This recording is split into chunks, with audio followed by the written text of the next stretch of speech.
ভাই সাইকেলটা কিন্তু একবারে ফ্রেশ ভাই। আপনি ব্রেকটা দেখেন কত হার্ড ব্রেক। আপনি এই যে গোডাউনে যতটি সাইকেল দেখলেন না, সব থেকে ভালো সাইকেল হয়েছে এটা। এটা যদি আপনি নেন অনেক ভালো হইব সাইকেল। দেখেন ভাই, আমি কিন্তু এলাকার মানুষ, সাইকেলে কিছুতে কিছু হইব আমি কিন্তু ফেরত দিয়ে যাবো। আরে ভাই এলাকার মানুষ, আপনার কি খারাপ জিনিস দিমু আমি? যান লয়ে যান এটা।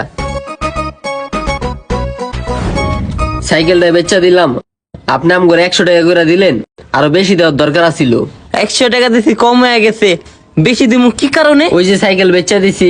সাইকেলটা যদি আমার গোডাউনে থাকতো আমি পরে বেচতে পারতাম না। আমি খুশি হয়ে তোর 100 টাকা, তোর 100 টাকা, 200 টাকা দিছি। ভাই আপনি দাঙ্গরে দিয়ে ভালোই টাকা পয়সা কামাইতেছেন, যদি না কামাই দেন তাহলে কি আর আঙ্গরে টাকা পয়সা দিতেন? দেখ, তো করে যে 200 টাকা দিছি না, এটা তোকে পাপতো না। আমি খুশি হয়ে তো করে 200 টাকা দিছি। হইছে ভাই, আগে আপনার লগে কোনো জায়গায় গেলে আপনি আমগরে ডাইল দিয়ে ভাত খাওয়াইতেন, আর এখন আপনার লগে কোনো জায়গায় গেলে আপনি আমগরে গরুর মাংস দিয়া খাওয়ান। এটা কি কইলি? গরুর মাংস দিয়া ভাত খাওয়াই? এর মানে তোরা ধারণা করছস তো করে দিয়ে অনেক টাকা কামাই।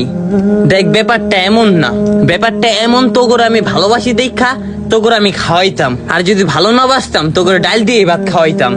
এখন এই কথাটা কইছস না, এবার থেকে তো করে গরুর মাংস না, তো করে পান্তা ভাত আর আলুর ভর্তা দিয়ে ভাত খাওয়ামু। অতিরিক্ত ভালোবাসলে মানুষ ভাবে স্বার্থহীন ভালোবাসা।